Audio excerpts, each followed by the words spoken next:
Hello साथियों, कैसे हो आप सभी। उम्मीद है आप सभी अच्छे होंगे। मैं हरवेंद्र एक बार फिर से आप सभी साथियों का अपने परिवार हर क्लासेस 24 में आपका स्वागत करता हूं। आज बात करेंगे यूपीएसआई के लिए एग्ज़ाम के लिए हिंदी के बहुत ही महत्वपूर्ण प्रश्नों की, जो लगातार वीडियो हम बना रहे हैं, जो पिछले कई दिनों से वीडियो लगातार बनाई जा रही हैं, जो आपके एग्ज़ाम के लिए बहुत ही ज़रूरी हैं। तो आपने यदि पिछली वीडियो नहीं देखी हैं तो इस वीडियो के डिस्क्रिप्शन में प्लेलिस्ट का लिंक दिया गया है, तो पिछली वीडियो भी ज़रूर देखें क्योंकि ये आपके लिए बहुत ही महत्वपूर्ण वीडियो है। और साथ के साथ आपको बता दें, कोई भी जैसे सूचना या कोई भी नोटिस आता है तो आपको अपने इस यूट्यूब चैनल पर सबसे पहले मिलेगा, इसलिए आप अपने इस यूट्यूब चैनल को ज़रूर सब्सक्राइब कर लें। और आप इस वीडियो के डिस्क्रिप्शन में हमारा व्हाट्सअप चैनल का लिंक है और टेलीग्राम चैनल का भी लिंक है, तो उस पर भी जा कर के आप अपने टेलीग्राम चैनल को ज्वाइन कर लें और व्हाट्सअप चैनल को भी ज्वाइन कर लें, जिससे कोई भी जैसे पीडीएफ या कोई भी जैसे महत्वपूर्ण नोटिस है तो हम वहाँ भी आपका भेज देते हैं, जिससे आपको डायरेक्ट मिल जाया करेगा। तो आप ये भी ज़रूर कर लें। अब जैसे बात कर लेते हैं आपके पहले प्रश्न के बारे में। आपके पहले प्रश्न के बारे में तो पहला प्रश्न है, जो मुकदमा दायर करता है वाक्यांश के लिए इनमें से सही शब्द क्या है। ऑप्शन ए गवाह, ऑप्शन बी वादी, ऑप्शन सी मुकदमेबाजी, ऑप्शन डी प्रतिवादी। इस प्रश्न का उत्तर बताएं। इस प्रश्न का उत्तर क्या होगा? तो इस प्रश्न का जो उत्तर सही होगा वो आपका सही होगा ऑप्शन बी वादी। जो मुकदमा दायर करता है वाक्यांश के लिए इनमें से सही शब्द क्या है, तो वादी शब्द है। तो आपको ये ध्यान रखना है क्योंकि ये बहुत ही महत्वपूर्ण प्रश्न है। इस तरह के प्रश्न बहुत ही कम आपको देखने को मिलेंगे, लेकिन इस तरह के प्रश्न एग्जाम में बहुत पूछे जाते हैं, इसलिए आपको ज़रूर ध्यान रखना है। और आपको बता दें, इसी तरह से जैसे और भी जैसे आपसे वाक्य पूछे जा सकते हैं, जैसे सबसे पहले गिना जाने वाला। क्या? सबसे पहले गिना जाने वाला। सबसे पहले गिना जाने वाले को क्या कहते हैं? अग्रगण्य। क्या कहते हैं? अग्रगण्य कहते हैं। क्या कहते हैं? अग्रगण्य कहते हैं। जो इंद्रियों का विषय न हो, जो इंद्रियों का विषय न हो तो उसे क्या कहेंगे? तो उसे क्या कहेंगे? तो अगोचर। क्या कहेंगे? अगोचर। उसके अलावा आपको बता दें, जिस पर मुकदमा चल रहा हो, जिस पर मुकदमा चल रहा हो उसे क्या कहेंगे? तो अभियुक्त। क्या कहेंगे? अभियुक्त। तो ये क्या है? तो आपके महत्वपूर्ण पॉइंट है जो आपको ध्यान रखने जरूरी हैं। अगला प्रश्न है प्रश्न नंबर 2। वह स्थान जहाँ से यमुना निकलती है वाक्यांश के लिए उचित शब्द होगा। ऑप्शन ए अस्ताचल, option B Gangotri, option C Yamunotri, option D उदयांचल। इस प्रश्न का उत्तर बताएं। इस प्रश्न का उत्तर क्या होगा? इस प्रश्न का उत्तर कमेंट बॉक्स में लिखें। इस प्रश्न का उत्तर क्या होगा? तो इस प्रश्न का जो उत्तर सही होगा वो आपका सही होगा ऑप्शन सी यमुनोत्री। वह स्थान जहाँ से यमुना निकलती है वाक्यांश के लिए उचित शब्द क्या होगा? तो यमुनोत्री होगा। क्या होगा? यमुनोत्री होगा। और आपको बता दें, जैसे और भी जैसे इस तरह के पॉइंट होते हैं, जैसे अभी आपको यहाँ पर ये लिखा हुआ है गंगोत्री, तो ये गंगोत्री किसके लिए होगा? वह स्थान जहाँ से गंगा निकलती है, वह स्थान जहाँ से गंगा निकलती है। क्या निकलती है? वह स्थान जहाँ से गंगा निकलती है उसे क्या कहा जाता है? गंगोत्री कहा जाता है। उसके बाद जैसे उदयांचल, तो उदयांचल किसके लिए होगा? तो उदयांचल आपका होगा पर्वत जिसके पीछे से सूर्य का उदय होता, पर्वत जिसके पीछे से सूर्य का उदय होता हो। क्या होता हो? सूर्य का उदय होता हो, उसे क्या कहते हैं, उदयांचल कहते हैं। और आपको बता दें अस्तांचल क्या होता है। अस्तांचल होता है वो आपका होता है, अस्तांचल कहते हैं पर्वत जिसके पीछे सूर्य अस्त होते हो। क्या होते हो, जिसके पीछे सूर्य अस्त होते हों। क्या होते हो, जिसके पीछे सूर्य अस्त होते हों उसे क्या कहते हैं, तो अस्तांचल कहते हैं। अगला प्रश्न, प्रश्न नंबर 3, द्विज शब्द के लिए उपयुक्त वाक्य खंड चुनिए। ऑप्शन ए बहुत बोलने वाला, ऑप्शन बी बहुत जानने वाला, ऑप्शन सी 2 बार जन्म लेने वाला, ऑप्शन डी पहले जन्म लेने वाला। इस प्रश्न का उत्तर बताएं। इस प्रश्न का उत्तर क्या होगा, ऑप्शन सी 2 बार जन्म लेने वाला। द्विज शब्द का मतलब क्या हुआ कि 2 बार जन्म लेने वाला। अब जैसे आपको बता दें कि जैसे बहुत यानी जैसे आपका यहाँ पर लिखा हुआ है जैसे बहुत बोलने वाला, जैसे बहुत बोलने वाले को क्या कहेंगे, तो वाचाल। क्या कहेंगे, वाचाल कहते हैं। और बहुत जैसे अभी यहाँ पर लिखा हुआ बहुत जानने वाला, बहुत जानने वाले को क्या कहेंगे, तो बहुत जानने वाले को बहुज्ञ। क्या कहते हैं, बहुज्ञ कहते हैं। उसके अलावा जैसे आपका लिखा है पहले जन्म लेने वाला, तो अग्रज। क्या कहा जाता है, अग्रज। ये मानो आपके लिए बहुत ही मोस्ट इम्पोर्टेंट वीडियो है, क्योंकि इससे संबंध इस टॉपिक से संबंधित आपके कम से कम नहीं तो 2 से 3 प्रश्न आपके पूछे जाते ही हैं। आपके यूपीएससी एग्जाम में 2 से 3 प्रश्न आपके पूछे जाते हैं। पिछले कई एग्जाम हुए उनमें 2 से 3 प्रश्न आने की संभावना प्रत्येक में रही है और आए भी हैं। तो हो सकता है कि आपके इसमें भी 2 से 3 आए, तो इसलिए इस वीडियो को बहुत ही ध्यानपूर्वक से देखें। प्रश्न है प्रश्न नंबर 4, निम्न वाक्यांश के लिए एक सही शब्द का यानी चयन विकल्प में से कीजिए। परलोक से संबंध रखने वाला। ऑप्शन ए पुरलौकिक, ऑप्शन बी पारलौकिक, ऑप्शन सी समलौकिक, ऑप्शन डी पारलौकिक। इस प्रश्न का उत्तर बताएं। इस प्रश्न का उत्तर क्या होगा, तो इस प्रश्न का जो उत्तर सही होगा वो आपका सही होगा ऑप्शन डी पारलौकिक। परलोक से संबंध रखने वाले को क्या कहते हैं, तो पारलौकिक कहते हैं। क्या कहते हैं, तो पारलौकिक कहते हैं। ये आपको ध्यान जरूर रखना क्योंकि ये आपका बहुत ही अच्छा प्रश्न है। अगला प्रश्न है प्रश्न नंबर 5, फूल की रज वाक्य खंड के लिए उपयुक्त शब्द क्या होगा। ऑप्शन आपका ए पार्थिव, ऑप्शन बी पातित, ऑप्शन सी प्रदोष, ऑप्शन डी पराग। इस प्रश्न का उत्तर बताएं। इस प्रश्न का उत्तर क्या होगा, ऑप्शन आपका यानी डी क्या होगा, तो पराग। फूल की रज वाक्य खंड के लिए उपयुक्त शब्द क्या है, तो पराग है। क्या है, पराग है। और जैसे अभी आपके यानी कुछ और भी जैसे प्रश्न आपके आते हैं, जैसे सूर्य के अस्त होने का समय, जैसे सूर्य के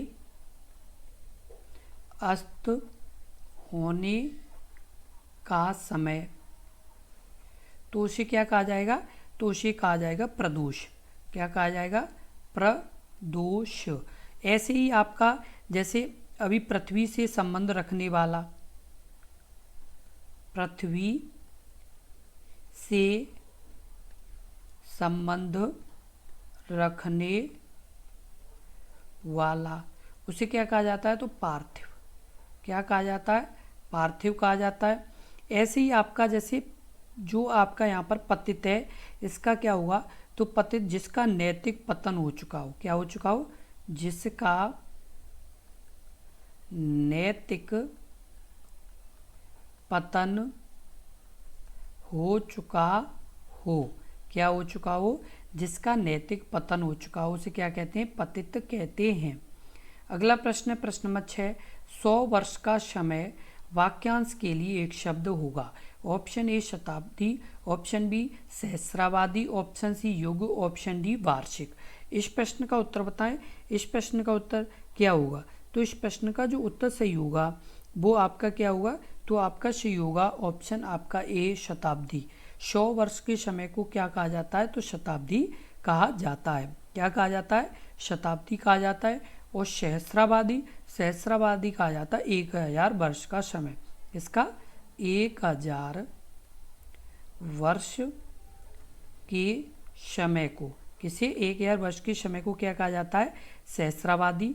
और 1 वर्ष के समय को क्या कहा जाता है, तो वार्षिक। एक वर्ष के समय को क्या कहा जाता है, तो वार्षिक कहा जाता है। क्या कहा जाता है, वार्षिक कहा जाता है। अगला प्रश्न, प्रश्न नंबर 7, जिसका इलाज न हो सके। ऑप्शन ए अकर्णीय, ऑप्शन बी असाध्य, ऑप्शन सी अल्पायु, ऑप्शन डी उपर्युक्त में से एक से अधिक, या ऑप्शन ई उपर्युक्त में से कोई नहीं। इस प्रश्न का उत्तर बताएं। इस प्रश्न का उत्तर क्या हुआ, इस ऑप्शन बी असाध्य। जिसका इलाज ना हो सके उसे क्या कहा जाता है, असाध्य कहा जाता है। और जैसे अभी आपका यहाँ पर अल्पायु लिखा है, तो अल्पायु किसके लिए होगा, जिसकी कम आयु, क्या हो, जिसकी कम आयु हो, क्या हो, जिसकी कम आयु हो। और अकर्णीय, अकर्णीय किसे कहा जाता है, तो अकर्णीय कहा जाता है जो न करने योग्य हो। क्या न हो, जो न करने योग्य हो, उसे क्या कहा जाता है, तो उसे अकर्णीय कहा जाता है। अगला प्रश्न, प्रश्न नंबर 8, जिसे इंद्रियों से अनुभव न किया जा सके अनेक पद के लिए एक शब्द क्या है। ऑप्शन ए अतीन्द्रिय, ऑप्शन बी इंद्रिय शेष, ऑप्शन सी इंद्रिय, ऑप्शन डी इंद्रजीत। इस प्रश्न का उत्तर बताएं। इस प्रश्न का उत्तर क्या होगा, तो इस प्रश्न का जो उत्तर सही होगा वो आपका सही होगा ऑप्शन ए अतीन्द्रिय।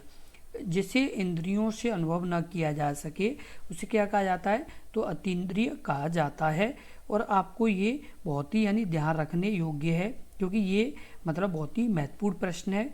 और ये आपको मतलब इस तरह के प्रश्न आपके एग्जाम में भी देखने को मिलेंगे। जितने भी अभ्यर्थी इस वीडियो को देख रहे हैं वो अब एक कॉपी में साथ के साथ ये लिखते जाएं, जिससे आप बाद में भी रिवीजन कर पाएंगे, क्योंकि इस तरह के प्रश्न आपको कहीं भी देखने को नहीं मिलेंगे, लेकिन एग्जाम में ज़रूर मिलेंगे, क्योंकि इस तरह के प्रश्न एग्जाम में पिछले भी एग्जाम पूछे गए, तो इस तरह के एग्जाम आने की संभावना रहेगी। इसलिए आप अपनी नोटबुक में लिखते जाएं। प्रश्न है प्रश्न नंबर 9, किसी व्यक्ति या सिद्धांत का समर्थन करने वाला अनेक पद के लिए एक शब्द। ऑप्शन ए अनुदान, ऑप्शन बी अनुपंथी, ऑप्शन सी अनुयायी, ऑप्शन डी अनुभव। इस प्रश्न का उत्तर बताएं।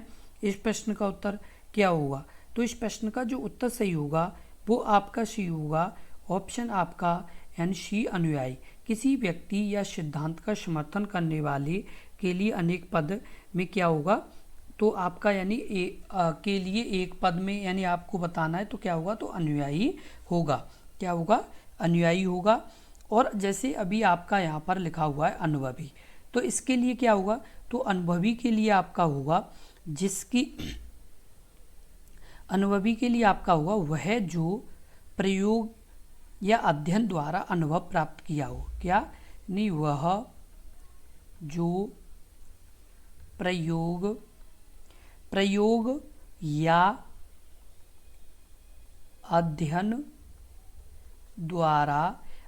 द्वारा अनुभव प्राप्त किया हो, अनुभव प्राप्त किया हो, उसे क्या कहते हैं, तो उसे कहते हैं अनुभवी का यानी महत्वपूर्ण जानकारी है। अगला प्रश्न है प्रश्न नंबर 10, बिना देख रेख का जानवर वाक्यांश के लिए एक शब्द। ऑप्शन ए पालतू, ऑप्शन बी अनेर, ऑप्शन सी जंगली, ऑप्शन डी खूंखार। इस प्रश्न का उत्तर बताएं। इस प्रश्न का उत्तर क्या होगा, इस प्रश्न का उत्तर कमेंट बॉक्स में लिखें। इस प्रश्न का उत्तर क्या होगा, आपका सही होगा ऑप्शन सी जंगली। बिना देख रेख का जानवर को क्या कहा जाता है, तो जंगली कहा जाता है, जो जंगल में मतलब रहते हैं। और पालतू किसे कहा जाता है, जिसे मतलब जैसे लोग वगैरह पालते हैं उसे पालतू कहा जाता है।